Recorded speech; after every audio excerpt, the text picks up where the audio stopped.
And I want to welcome for our next session, Rosemary. Rosemary, are you with us? Yes, I am. Excellent. Great. So you may want to start sharing your screen, and I'll just introduce you very, very shortly. Okay. Rosemary actually is coming to us from Alabama, the US, and she's a senior consultant at Rural Sourcing. I think around 16 years experience in ITM testing and 9 years experience as a business analyst. And basically what Rosemary is going to be talking about is the concepts of pioneer and versus settlers within the context of our work. And I found this incredibly interesting because it was another way of basically saying, hey, there is not one way to do it, but there are a couple of approaches you can take. And again, I won't steal more from you. It's a great talk. I just want to remind everyone you can ask questions from the Q&A from the Slack channels, and we will be taking these questions at the end of the session. So Rosemary, take it from here. Okay, great. Can everyone see my screen? Yes, we all can. Beautiful. All right, well, I'm Rosemary Butt, Senior Consultant at in the QA practice area for Rural Sourcing. And just a little bit about myself. My degree is actually in education. And after I graduated college, I started substitute teaching. But I needed a summer job. So I took a full-time job as an analyst in the airline industry. Loved it so much, I never looked back. A few years into my career, I was being visited by these folks from some SDG group, and they were always asking me questions about how the system worked. And, I would patiently answer their questions and give them the ins and outs of, how the system was used by various user groups and what we did and how the software was used. But then one day I finally thought to ask myself, who are these people asking all these questions? Well, they were the systems development group, and they were the ones responsible for gathering up the business requirements from the client. They would scope the proposed enhancements the client wanted. Then they would design and write and execute test cases, and they even updated the user guides. These folks were BA, QA, and tech writing, all in the same, role. So in the mid-1990s, I actually joined the SDG group, and that's actually where my QA career started. And eventually I just focused in on QA. That was my favorite activity of all of them. So most of my career has been QA with a couple of forays, a year here, there, or two out into the BA world.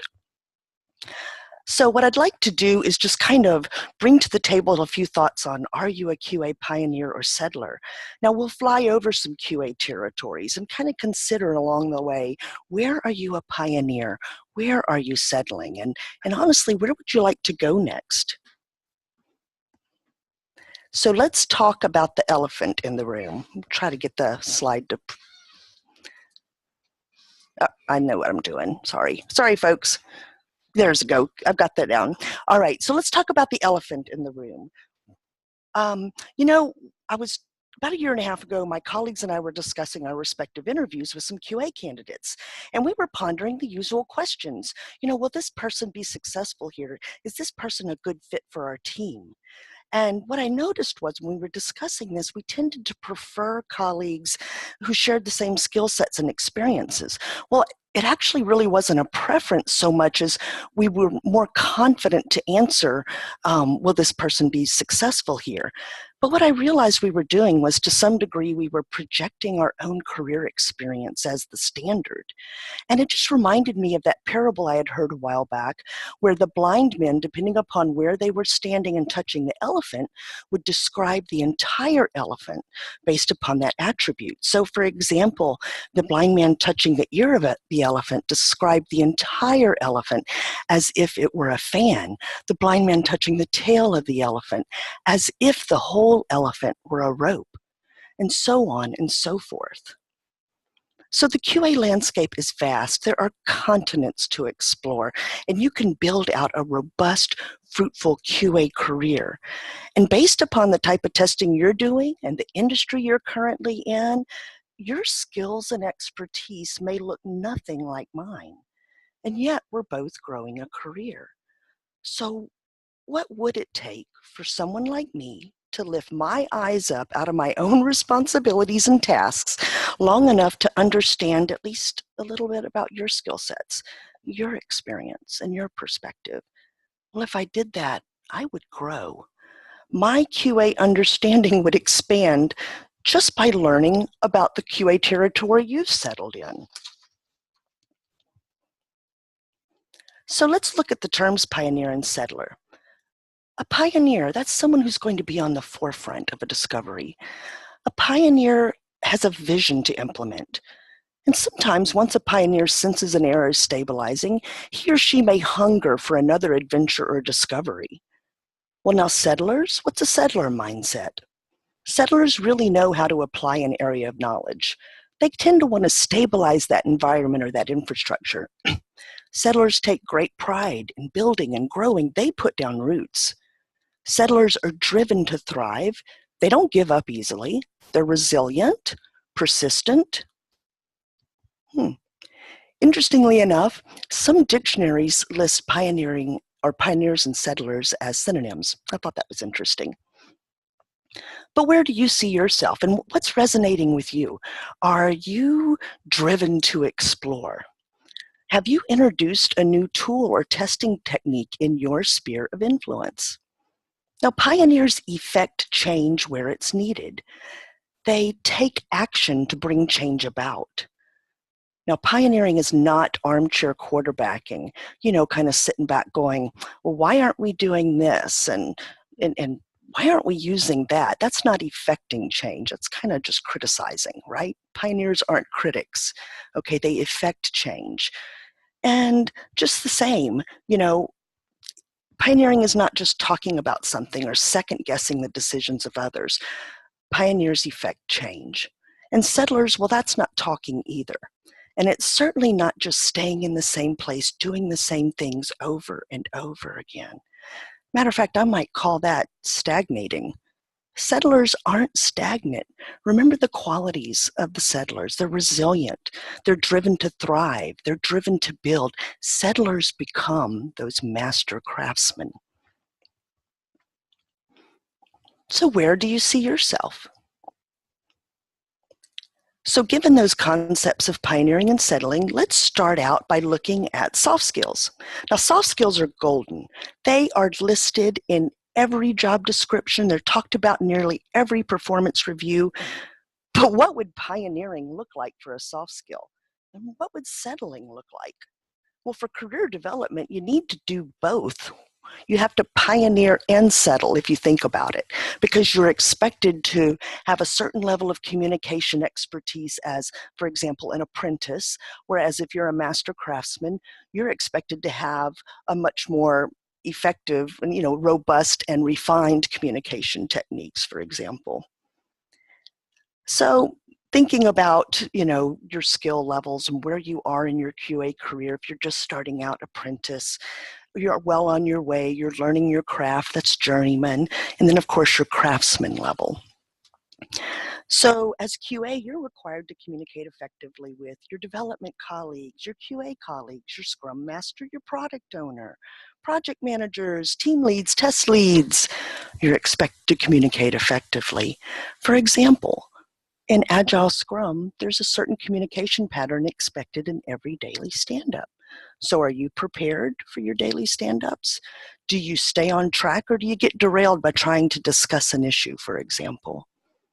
And by the way, as a tester, how good are you at communicating effective bugs? Or communicating bugs effectively, I should say. So let me tell you a story about one colleague's bug communication technique, and I call it Tarzan testing. Think pounding on your chest figuratively, and think about that loud, not to be missed call that Tarzan is famous for. She would find a bug, call everyone over, and loudly proclaim her findings. She'd hustle over to the development lead. Then she'd excitedly describe that bug, and she may even see something like, yeah, I can't believe this made it into the test environment. Her communication technique was, well, actually kind of offensive. Now, we QA with her, we were about 10 to 18 of us in that test lab at any given day. We'd be kind of embarrassed for her. And some of us actually resented the way she was offending the developers. But interestingly enough, she never intended to offend anyone. She was just kind of thinking of herself. And she saw herself as this very effective tester. I found a bug and I want to make sure everyone knows about it. And I would say if this is resonating with you, or that kind of communication skill is where you've settled, I would encourage you to pioneer within yourself to effect change, to learn a better communication technique. And sometimes that would look like, do you have peers that seem to know how to develop that trustworthy relationship and communicate with their counterparts? And if so, maybe go ask them how they do what they're doing so that you can learn a better way, and then you settle in and you start applying that new knowledge and then new methods that you have. And so here's another thought about communication awareness in QA. So when you do find an issue, do you have kind of a "your baby is ugly" communication technique? Is that how you're coming across? Or are you kind of communicating to the developers, "our baby isn't ready yet. Our baby's ugly"? It's a subtle difference, but it's that second attitude kind of shows ownership. So just kind of think about that, just a thought, if there's anything about your communication technique that you can hone. And let's talk a little bit about teamwork. Are you ready to move into that team lead role? Well, why? Now, just because you know the system in and out and you've been testing on it for a few builds, that's not exactly all the skills it takes to be a team lead. But do you know how to build an effective, sustainable team? Because if not, you might just end up with a posse. So let's think about that. If you have an inner circle within your team, maybe you've got 5 team members and you regularly meet with 2 of them, but the other 3 are kind of left out on the perimeter, kind of relegated to sitting further away from the campfire than the other 2, then you might be building a posse. Do your team members need to constantly affirm your leadership? Do you kind of hunger for that for them? Well, you might be building a posse. Have you learned the strengths of each one of your team members?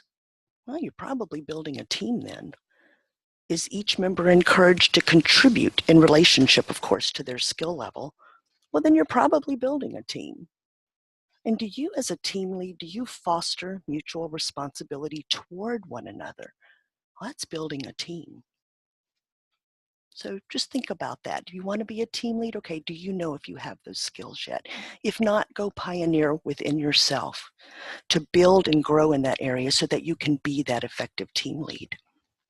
And let's look at another soft skill, time management. Now, I'm going to call out one of them specifically, and that's crunch time. It's part of every project I've ever been on as QA. Working a weekend, working into the evening.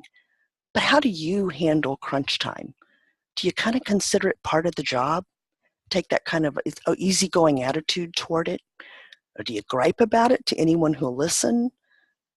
Do you play the martyr? Do you employ breathing exercises? Maybe that's a good way to deal with it. Nobody likes working on the weekends or working late into the evening, but it is part of the job. So we would need to employ good time management techniques for ourselves. If you are doing that, then settle there and grow. Otherwise, effect change with yourself. For example, go find a good coach, go read up on it, but effect change within yourself. Now, another topic, kind of similar to soft skills, it's training, which I don't think training in and of itself is a soft skill, but you need so many soft skills in order to be an effective trainer. Things like communication and patience, understanding, planning, the ability to follow up, the ability to evaluate and do it well so that somebody is growing. So if you're a craftsman in your QA career, are you ready to take on an apprentice? Can you foster that critical thinking that's so necessary to be good QA? Or do you simply give somebody a kind of a list to follow? Click here, click there, open this app. Okay, do this. All right, look at that. Oh, okay, you're done. You know how to do it. Is that how you train? If a checklist like this is your idea of training, you're probably not ready to take on having an apprentice yet. You need to develop within yourself coaching and mentoring skills to bring about, to help your apprentice QA learn the critical thinking. There's no way you'll ever be able to tell someone how exactly to test everything. We all need to be able to read those requirements, understand them, read the user stories, do the research behind, ask questions. That ability to just ask a question, to admit that you're not sure if you understand, to glean information so that you can design the best test available, that you would understand how something works. So here's a true story. Several years back, I joined a project as a contractor.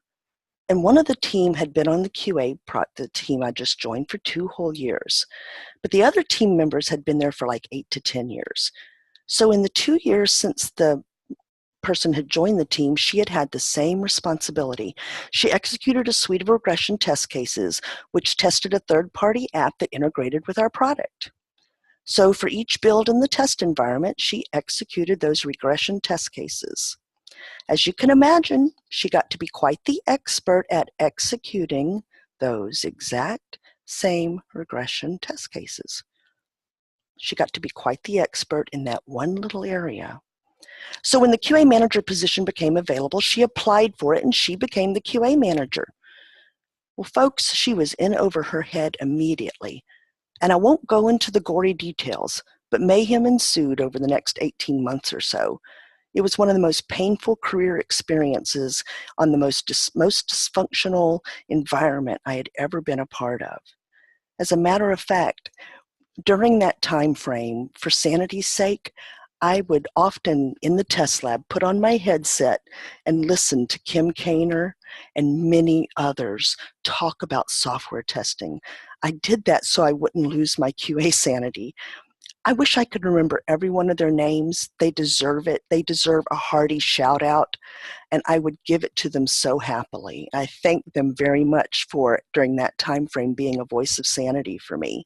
But to get to the whole point of this example of why I brought this true story up, understand what you know how to do. And then the hard part, understand what you haven't learned yet. And the only way you can do that is to lift your eyes up out of your current tasks and look around you. And so for us, if as QA, make sure you are equipping that apprentice and that journeyman. It takes deliberate skill on your part. Okay, it's their job, by the way, to receive, or rather even to seek out, to be willing. But if they're willing and they're seeking out training, help them. But in order to do that, understand whether you need to increase your skills to be effective. So I just want to give an example of kind of a problem we had. Not really a problem, but something that kind of needed. Where I work, we have a QA practice area, of course, but many of us work on different clients. And we all, as employees, are very much encouraged to sharpen our respective saws, to grow in our practice area, because growing our skills helps us provide better value to our clients. But the quandary is that we're on different clients, so our schedules rarely match up for availability. So I put a lot of thought toward this problem and came up with a very basic, easy to implement, no stress or pressure skills development activity, and I called them practice groups. So this format, it goes for 30 minutes once per week. We gather together. We practice hands-on, a learn by doing.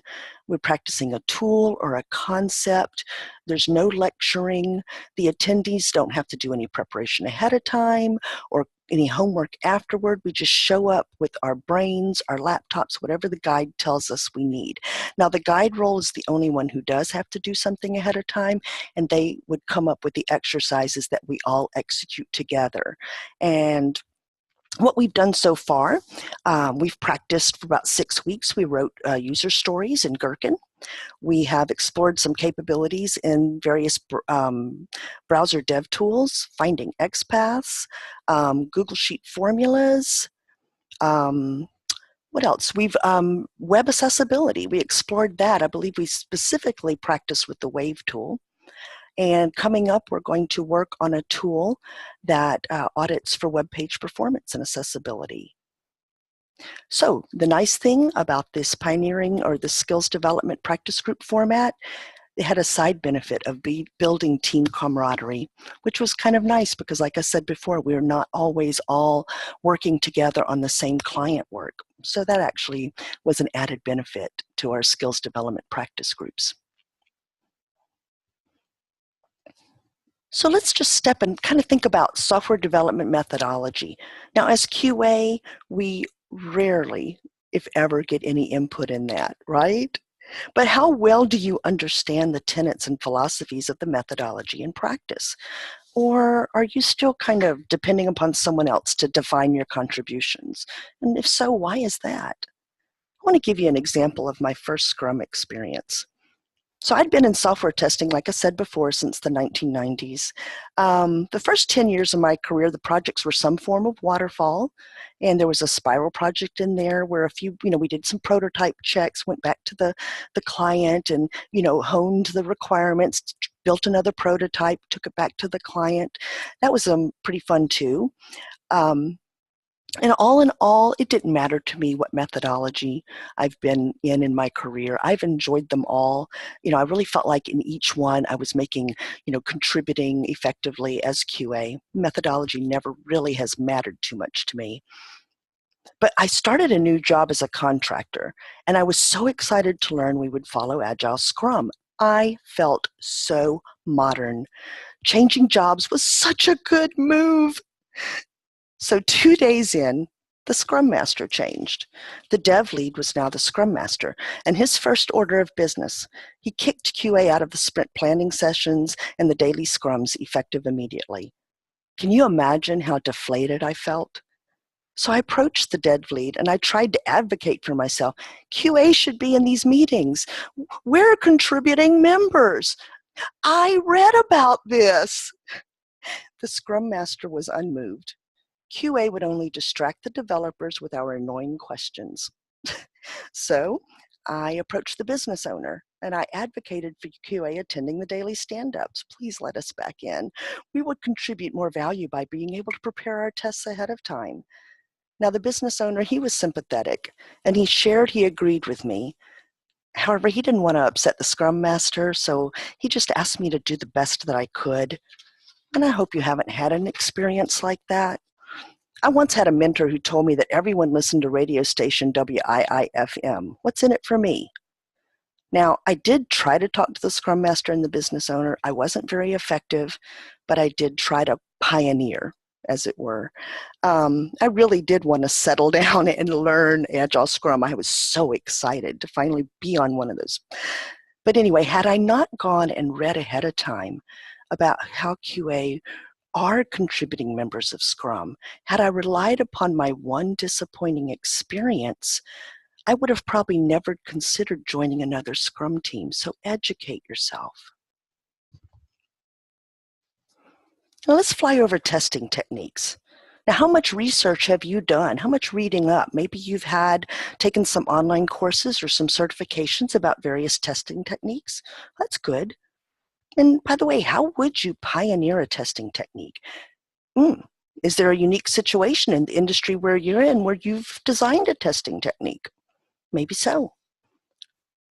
So I'll give you a story about a time where I grew as a tester. I think this is an example of testing sequences.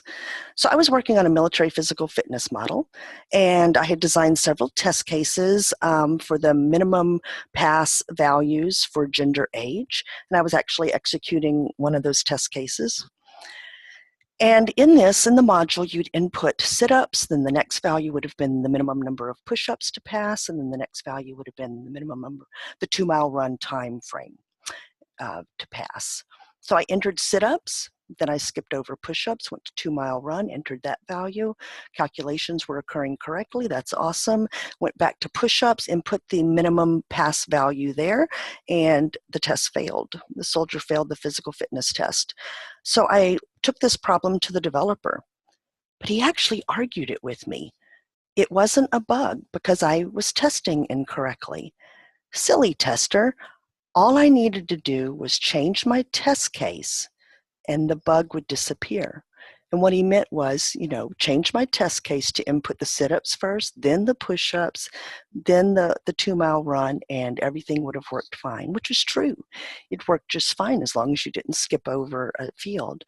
But anyway, it just tickles me today, just tickles me to think that my test cases are so powerful that all I need to do is change my test case and the software bug would cease to exist. So the truth of the matter was that was a bug.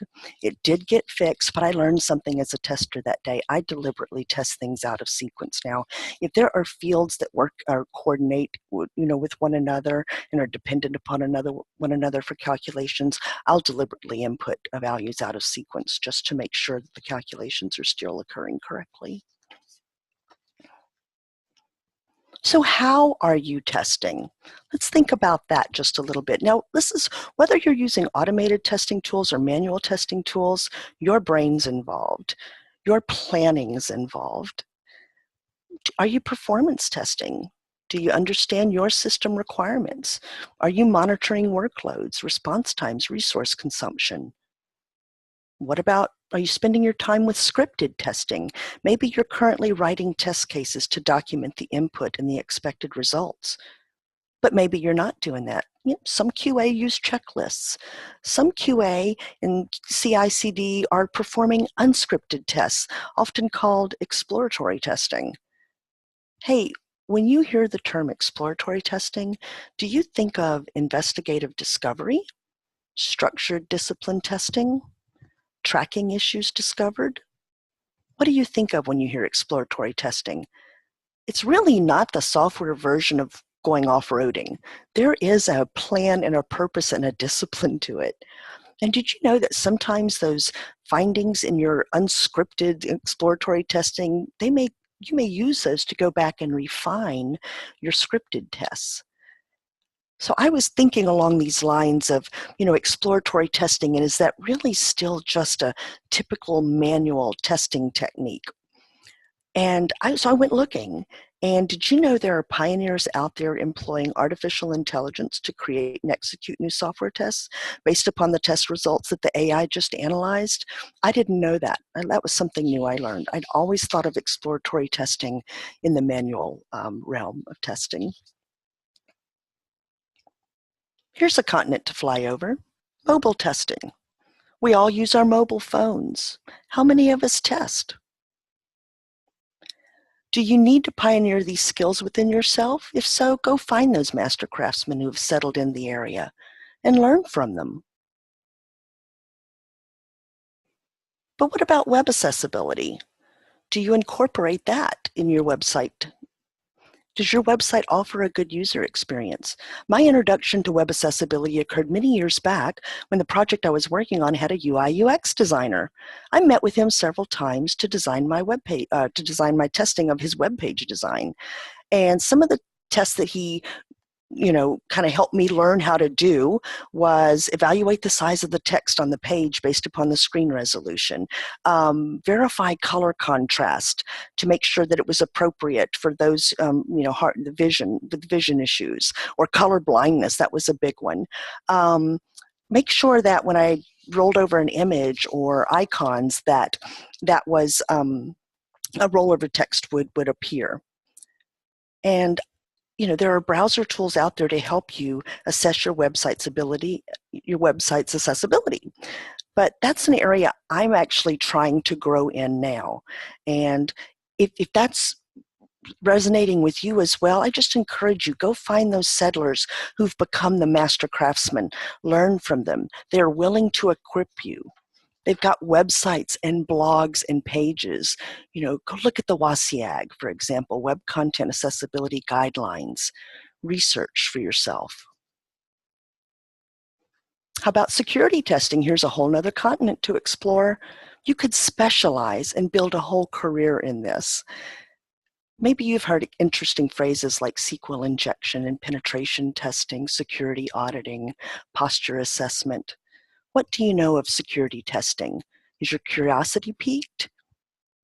Are you going to reinvent the wheel, or will you just go out and seek those master craftsmen?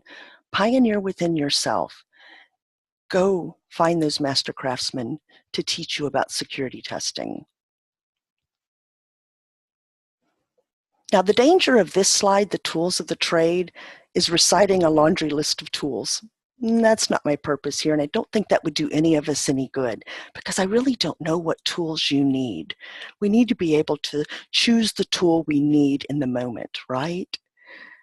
But what kind of test management tools are you familiar with? Have you used PractiTest, right? Are you using whiteboards, Post-it notes on your monitor? How about, are you a part of a distributed team? Well, what kind of screen sharing tools are you using? What kind of communication tools are you using? You know, even if you're the sole QA for your entire company, you're not alone. Do you regularly use one of the best tools out there? Your QA peers on the World Wide Web. There are blogs and channels and fantastic white papers to read and periodicals, online periodicals to subscribe to there are forums to join and to contribute to. Why, there's an online test conference to attend, right? So listen, the tools of the trade. Look, when faced with a testing challenge, search out the tool you need for the time at hand. You are not alone. So lastly, I just want to encourage you not to forget about another important tool, and that's your industry experience. It's invaluable.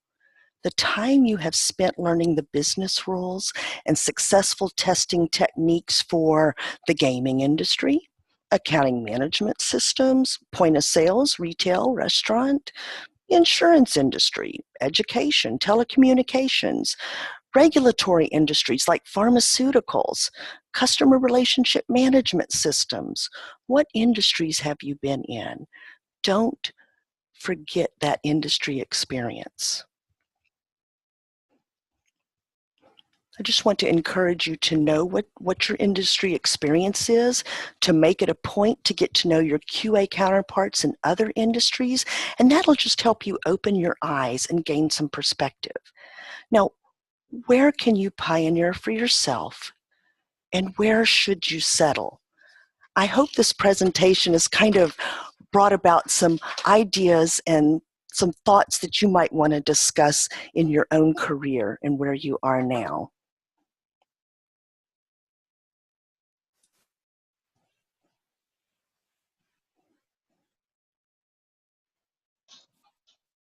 Hi, thanks, Rosemary. I think that this was a great session, and I really like the way that you're basically differentiating between the differences of again, calling ourselves pioneers or seeing ourselves as settlers, and actually seeing the good parts of both, or maybe even the needs of both. And I have a question here, meaning if I try to see myself, where am I more of a settler versus a pioneer? I'm asking, do you think that, is there a limit to the amount of settling that I can be? If I want to become an expert, should I strive to be a complete expert or a complete settler in one of the areas, or maybe even try on a couple of them in parallel? How would you go about actually becoming that? How would you becoming an expert on multiple areas at the same time? Again, maybe it is what we need because we have a limited number of QA personnel in the company, and so we need to have more. How would you go about that? Right, exactly. So that's an excellent thought, because we don't want to ever stagnate. And if you're doing, we've settled in an area, if you're doing the same things over and over again, like running those regression test cases over and over again, that's more stagnation. Yeah, you become an expert at it, but is that really valuable to your career? So really, even with settlers, I mean, you do tend to want to become that master craftsman and continue to hone your skills, So that would mean, like learning new tools and whatever. You may still stay in the same area. Maybe you're a blacksmith, and part of you want to become that master craftsman as a blacksmith. So you learn to use various tools, but all in all, you're blacksmithing still. But would you also want to branch out into not just making knives, but maybe shoeing horses? So that would be where you have a wider variety of what the skills that you have in QA. I think it is a good idea to not stagnate yourself. And actually, we as human beings, when you get tired of doing the same thing over and over again, you listen to yourself. You're hungering for more. Now, a pioneer may have that natural tendency to not want to stay for too long. Maybe they never become an expert in one thing, but they sure do learn a lot about lots of other things. It's almost like a mindset where you got to know yourself. Myself, personally, I am a settler mindset. I dig in and I learn and I learn. Probably where I've hurt myself most in my career, maybe not hurt myself, but where I could have improved earlier on would be lifting up my eyes long enough to see what's going on around me. What tools are other people using? Hey, that tool they're using over here, hey, that helped me do my job more efficiently here. I'm still doing the job that I love, right? I'm just learning tools that help me to be even better at what I'm doing. And that's kind of how I look at it. It's know thyself. Settlers are marvelous people. Pioneers are marvelous people. Know your strengths. We're all going to be, hopefully, you can spend your whole life in a QA career and never get bored.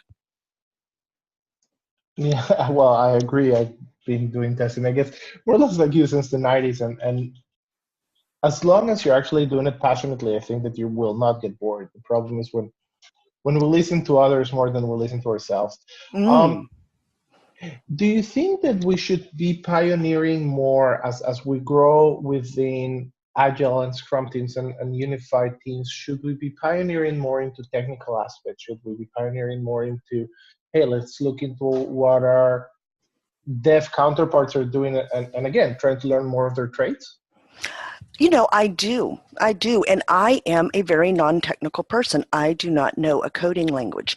But I don't think that I should ever tell myself, well, then I should never try, right? So, but I do believe that we should definitely do that, because why? So I can be a better tester. So I can become that more technically adept tester. Maybe I've spent way too much time in my career on the front end. I've been able to have a very, very successful career that way, but that shouldn't stop me from API testing. It shouldn't stop me from learning to use those tools. Maybe a couple of record and playback. I may not ever become a really, really technical enough to run Selenium, for example, or to design my tests there. But there's nothing stopping me from partnering with a colleague who knows the coding, and then I know how to test plan, and I know how to test design, and there's nothing stopping me from partnering with someone else, and we could both grow. So absolutely, if you have a chance to, whatever tools you need, open your eyes and run toward it. Don't back away from it. And don't be afraid of the QA landscape changing. I heard someone recently say QA should be doing unit tests. For me, when I think of unit tests, I admit I think of those solely in the developer and the developer wheelhouse, right? So I have to listen a little bit more and like, well, what are they really saying? Why should QA be designing unit tests? What is that all about? Yeah, and again, I think that the landscape is basically, I'm not sure if it's shifting, changing, doing remodeling, but it's definitely not the same place where we started some, not going to even say years ago. I might as well just go ahead and say months ago. And I think that your idea of basically exploring more, of going into that adventure, it's something that we can all actually take out of this talk. And I really, really thank you for your perspective and for the way that you're actually presenting it to all of us. It's not even about being I don't know, trailblazer. It's basically about just pioneering, exploring, and learning the stuff that it will be even fun for us. Yeah. So, Rosemary, I really want to thank you for this session. I think that it was great. And again, I invite everyone to continue on the Slack channel reviewing this. I already saw people posting blogs that talk about the same concept. So thank you very much for your talk. Oh, it's my pleasure. Thanks, Joel. Excellent. So, oh, sorry. Going next. Yes. So we're actually going to go out on a break right now, and afterwards we will have a set of lightning talks. We're going to be having 4 people plus myself that I have a small idea that I want to bring with you in order to basically rock the ship if I can. So we will be going right now on a break. We will do a short ad, then go on a break, and we will be back 15 minutes past the hour for our lightning talk sessions. As a reminder, lightning talks are 5-minute sessions that afterwards can go into Slack channels for Q&A, are very interesting, and it's the best way that we have in order to provide new perspective into stuff that is relevant and important for the testing world. So we will be right back. Just go ahead and take a break, and we will be 15 minutes past the hour back for you.